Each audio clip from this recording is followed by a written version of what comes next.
प्रिय दर्शक मित्रों, ज्योतिष का सफर में नरेश गांधी का सादर प्रणाम। ये हमारा 257वां एपिसोड है जिसका नाम है कर्म स्थान पर ग्रहों की दृष्टि। भगवान श्री कृष्ण ने गीता में कहा है कि मनुष्य पुराने वस्त्रों को त्याग करके नए वस्त्र धारण करता है। उसी तरह जीवात्मा पुराने शरीर का त्याग करके नया शरीर धारण करता है। यह शरीर हमें कई जन्मों के कर्म का फल भुगतने के लिए मिला है। कोई भी जीवात्मा बिना कर्म किए नहीं रह सकता। अच्छा या बुरा, शारीरिक या मानसिक, वह नए कर्म बंधन बांधता रहता है। हमें यह शरीर पाप या पुण्य कर्मों का फल भुगतने के लिए मिला है। इसलिए भगवान श्री कृष्ण ने गीता में कहा है, तुम्हारा कर्म पर ही अधिकार है, फल पर नहीं है। और अच्छे बुरे कर्मों का फल भुगतने के लिए भगवान ने हमें सबको ये अद्भुत शरीर रूपी मकान दिया है, वह भी बिना डिपॉजिट के और बिना किराए के हमें मिला है। हम जब तक जिंदा रहते हैं इसका इस्तेमाल हम करते रहते हैं। जब भी हम किराए पे मकान लेते हैं तो मकान मालिक मकान में रहने की सारी शर्तें हमें सुना देता है। वह सारी शर्तें हम सिर झुकाकर कबूल करते हैं, लेकिन समय बीतने के साथ सारी शर्तें हम भूल जाते हैं। हम धीरे धीरे उस मकान से प्रेम करने लगते हैं।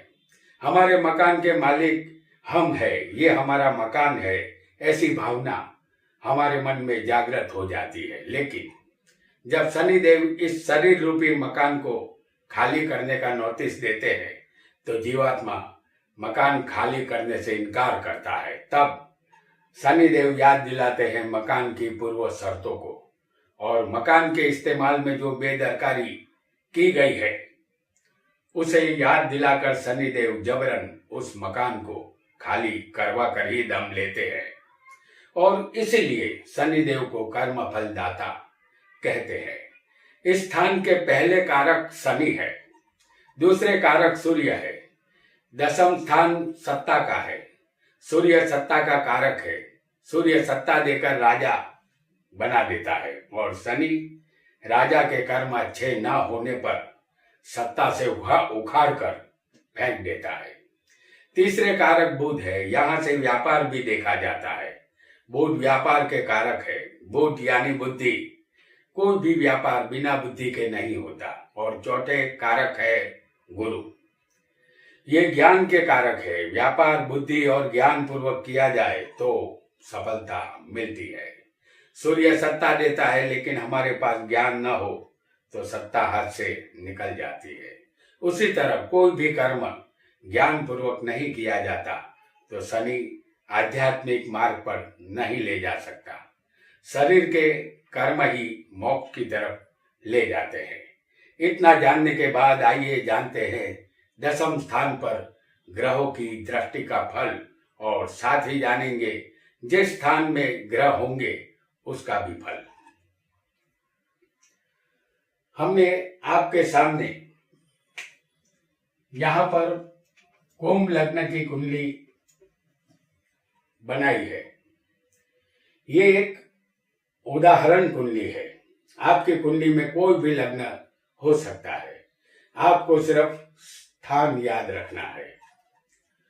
तो यहाँ पर ये एक कुंभ लग्न की कुंडली है जिसे हम पूरी ही बना देते हैं आज।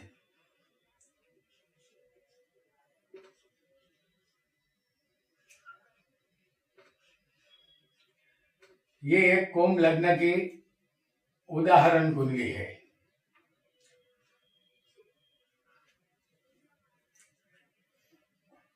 इस कुंडली में सूर्य चौथे होगा, जैसे हम आपको दिखा रहे हैं सूर्य को। सूर्य चौथे होगा तो उसकी 7वीं दृष्टि कर्म स्थान पर आएगी। सूर्य की सिर्फ 7वीं दृष्टि होती है। जातक को यहाँ हर कार्य में सफलता मिलती है। जातक सरकार से जुड़ सकता है, सरकारी पद या नौकरी उसे मिल सकती है। उसकी माता का सुख उसे कम मिलेगा।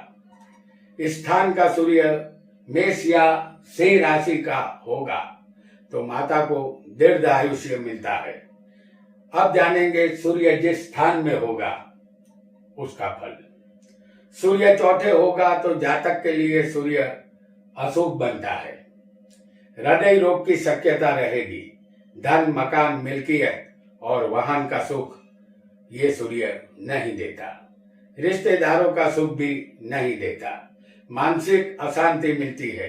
गुड विद्या, ज्योतिष विद्या और मंत्र शास्त्र में जातक को यहाँ रुचि रहती है। आइए एक और ग्रह को भी जानेंगे, वो होगा चंद्र। चंद्र चौथे होगा तो उसकी 7वीं दृष्टि कर्म स्थान पर आएगी। चंद्र की सिर्फ 7वीं दृष्टि होती है। चंद्र 10वें स्थान को देखता हो 7वीं दृष्टि से तो जातक को अपने कुटुंब, परिवार, पत्नी का संपूर्ण सुख मिलता है और वह सुखी बनता है। लेकिन माता पिता का प्रेम उसे नहीं मिलता। अब जानेंगे चंद्र जहां बैठा होगा उसका फल। चंद्र चौथे होगा तो जातक कोमल हृदय का, सरल स्वभाव का होता है। जातक को मकान, वाहन, माता का सुख मिलता है। वह वैभवी जीवन गुजारता है। ऐसे जातक के अनेक प्रेम संबंध बनते हैं। विद्या और यश दोनों इस जातक को प्राप्त होते हैं। बुध यहाँ पर अभी आने वाला है और हम इसे जानेंगे बाद में। अब जानते हैं मंगल को। मंगल अगर 7वें होगा, जैसे 7वें स्थान में अगर किसी को मंगल होगा तो उसकी चौथी दृष्टि कर्म स्थान पर आएगी। और अगर मंगल चौथे स्थान में होगा तो उसकी 7वीं दृष्टि कर्म स्थान पर आएगी। और मंगल अगर तीसरे होगा तो उसकी 8वीं दृष्टि कर्म स्थान पर आएगी। मंगल किसी भी स्थान से कर्म स्थान को देखेगा तो जातक को कम मेहनत से ज्यादा सफलता मिलेगी। वह कामयाबी की सीढ़ियां तेजी से चढ़ता चला जाता है और जीवन की तीसरी महादशा मंगल की हो तो जातक पीछे मुड़कर नहीं देखता, आगे ही बढ़ता चला जाता है। यानी कि तीसरी दशा से मतलब हमारा ये है कि जातक का जन्म जो भी ग्रह की दशा में हो, लेकिन अगर तीसरी दशा मंगल की होगी तो ये जातक के लिए कामयाबी की दशा यहाँ रहेगी। अब जानेंगे मंगल जिस स्थान में होगा, बैठा होगा, उसका फल। मंगल 7वें होगा तो पत्नी के द्वारा दुख मिलेगा, पत्नी से वियोग होगा, पत्नी से तलाक या पत्नी की मृत्यु का भय यहाँ रहेगा। जातक को संतान की चिंता भी रहेगी। जातक युद्ध प्रिय होता है। कोर्ट कचहरी में निष्फलता मिलती है। जातक यहाँ नौकरी करता है। और अगर मंगल चौथे स्थान में होगा तो जातक को इस स्थान का मंगल अशुभ फल देता है। वाहन, माता और मिल्कियत संबंधित चिंता और दुख रहता है। भाई, पत्नी और माता के सुख में कमी रहेगी। जातक हिम्मतवान और दुस्साहस करने की आदत वाला होता है। राजनीति में सफलता मिल सकती है, लेकिन अपनी माता से जातक लड़ाई झगड़ा यहाँ करता रहता है। मंगल अगर तीसरे होगा तो जातक पराक्रमी, साहसिक तबियत का होता है। भाइयों का सुख यहाँ कम मिलता है। काम और क्रोध जैसे अवगुण से जातक परेशान रहता है। मुसाफरी से जातक को नुकसान होता है। अकस्मात का भय रहेगा। कान संबंधित रोग परेशान यहाँ जातक को करेंगे। अब जानेंगे बुध के संबंध में। बुध किसी को चौथे स्थान में होगा, आपकी कुंडली कोई भी हो, अगर बुध चौथे होगा तो उसकी 7वीं दृष्टि कर्म स्थान पर आएगी। बुध की सिर्फ 7वीं दृष्टि होती है। बुध कर्म स्थान को देखेगा तो जातक को सरकारी नौकरी मिल सकती है। नेता होने के चांस जातक के रहेंगे, लेकिन कठोर परिश्रम करना पड़ेगा, तब जाकर जातक राजनीति में सफल हो सकता है। अब जानेंगे बुध चौथे होगा उनका फल। बुध चौथे होगा तो जातक को कुटुंब और अपने मित्र का सुख कम मिलेगा। जातक संगीत कला और नृत्य कला में रुचि लेने वाला होता है। विद्या के प्रति दिलचस्पी रहती है। जातक स्पष्ट वक्ता और सीधी बात करने वाला होता है। राजनीतिक पहुंच जातक की यहाँ होती है। अब जानते हैं एक और ग्रह को। गुरु अगर किसी को 6ठे स्थान में होगा तो उसकी 5वीं दृष्टि कर्म स्थान पर आएगी। गुरु अगर चौथे होगा तो उसकी 7वीं दृष्टि कर्म स्थान पर आएगी। अगर गुरु किसी को 10वें दूसरे स्थान में बैठा हो तो उसकी 9वीं दृष्टि कर्म स्थान पर आएगी। गुरु किसी भी स्थान से कर्म स्थान को देखता हो तो जातक अपने बड़े बुजुर्गों से ज्यादा धनवान बनता है। उसे अपने पुत्रों का और पत्नी का सुख मिलता है। कुटुंब परिवार का उसे संपूर्ण सुख यहाँ मिलेगा, ऐसा हमें समझना है। अब जानेंगे गुरु जिस स्थान में होगा उसका फल। गुरु 6ठे बैठा होगा तो जातक की मान हानि और प्रतिष्ठा की हानि होती है। अपमानजनक परिस्थिति से गुजरना पड़ता है। शत्रुओं का भय रहता है, लेकिन जातक अपने जोरावर शत्रुओं का नाश करता है। उसका भाग्य अशुभ और आरोग्य अच्छा रहता है। गुरु अगर चौथे होगा तो जातक एक अच्छा वक्ता बनता है। उसे धन, मकान, वाहन का सुख मिलता है। वह यशस्वी और पत्नी संतान का सुख पाने वाला बनता है। उसे अपनी माता का सुख मिलता है। उसकी आध्यात्मिक प्रगति अच्छी रहती है। वह भगवान को मानने वाला धार्मिक व्यक्ति बनता है। गुरु अगर दूसरे स्थान में होगा तो जातक को मान, सम्मान, वाणी, कुटुंब, धन, प्रतिष्ठा का सुख मिलता है। जातक को बढ़िया भोजन का सुख यहाँ मिलेगा। उसकी आंखें तेजस्वी और वह सुखी और संतोषी होता है। जातक ज्ञानी, ज्योतिषी और लेखक बन सकता है। उसे पत्नी का सुख उत्तम प्रकार का मिलता है। आइए अब एक और ग्रह को भी जानेंगे, और वो ग्रह होगा शुक्र। शुक्र चौथे होगा तो उसकी 7वीं दृष्टि कर्म स्थान पर आएगी। शुक्र की सिर्फ 7वीं दृष्टि होती है। शुक्र कर्म स्थान को देखेगा तो जातक अपने कुटुंब परिवार का सुख जातक को मिलता है और वह धनवान बनता है। पत्नी और संतान के सुख से जातक यहाँ सुखी बनता है। अब जानेंगे शुक्र जिस स्थान में होगा उसका फल। शुक्र चौथे होगा तो जातक ऐशो आराम के तमाम साधनों की प्राप्ति करता है। यश, मान, कीर्ति, वैभव जातक को मिलता है। संगीत, नृत्य कला में दिलचस्पी जातक को रहती है। माता का सुख मिलता है। जीवन की हर ख्वाहिश यहाँ ये शुक्र पूरी कर देता है, लेकिन जातक अपनी पत्नी से यहाँ दबा हुआ रहता है। अब जानेंगे एक और ग्रह को जिसे कहते हैं शनि। शनि अगर 8वें स्थान में होगा तो उसकी 3री दृष्टि कर्म स्थान पर आएगी। शनि अगर चौथे होगा तो उसकी 7वीं दृष्टि कर्म पर आएगी, और शनि अगर लग्न में किसी को होगा तो उसकी 10वीं दृष्टि कर्म स्थान पर आएगी।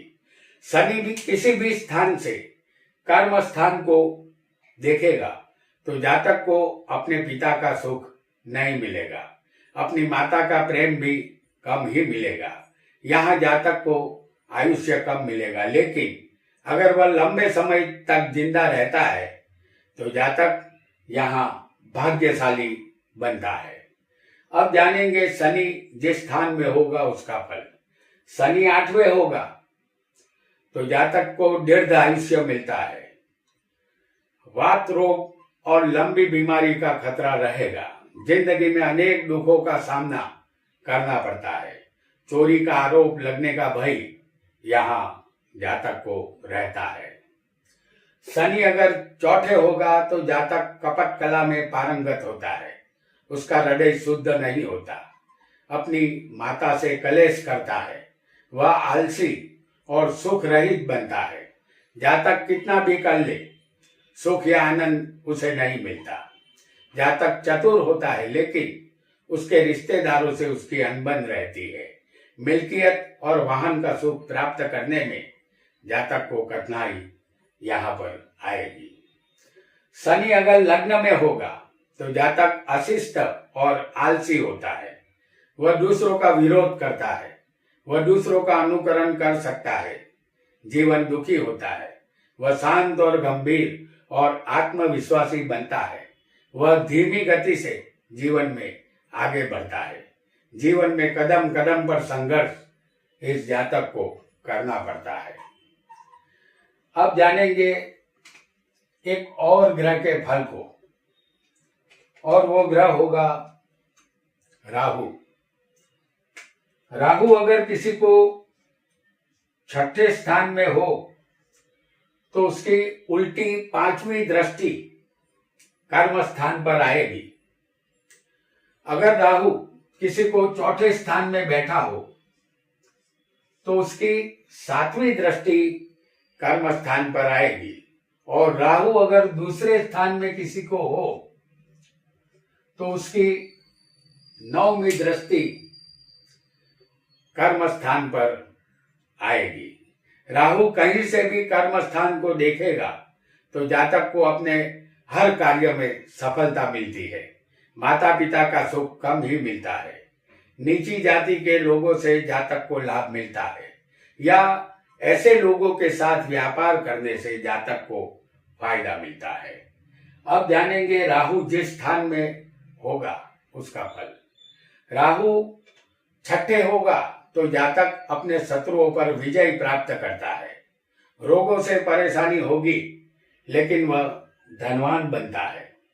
वह सुखी बनता है, लेकिन गुदा के रोग या मूत्रपिंड के रोग उसे होते हैं। जातक को आयुष्य यहाँ लंबा मिलता है। मानसिक रूप से जातक अस्वस्थ रहता है। राहु अगर चौथे होगा तो जातक का जीवन दुखी रहेगा। ऐसे जातक के साथ विश्वासघात होने का भय रहेगा। जेल यात्रा भी यहाँ हो सकती है। माता और पत्नी दोनों के सुख में कमी रहेगी। जातक गलती करने वाला चरित्रहीन होता है। राहु अगर किसी को दूसरे होगा तो जातक को सत्ताधीशों से बहुत ही धन मिलता है, लेकिन धन प्राप्ति लगातार नहीं होगी। कभी कभी उसमें रुकावट आएगी। आपकी वाणी रफ होगी। आंख के, चेहरे के और दंत के रोग आपको सताएंगे। कुटुंब, परिवार और पत्नी से कलेश प्राप्त होगा, ऐसा आपको समझना है। तो दर्शक मित्रों, आज हमने कर्म स्थान पर अन्य ग्रहों की दृष्टि का फल जाना, और साथ ही दृष्टि डालने वाले ग्रह जिस स्थान में बैठे होंगे उसका भी फल समझा। हमने यहाँ केतु का फल नहीं बताया है, क्योंकि केतु की दृष्टि नहीं होती। आज इतना ही। एक नए वीडियो के साथ हम फिर उपस्थित होंगे। तब तक के लिए धन्यवाद।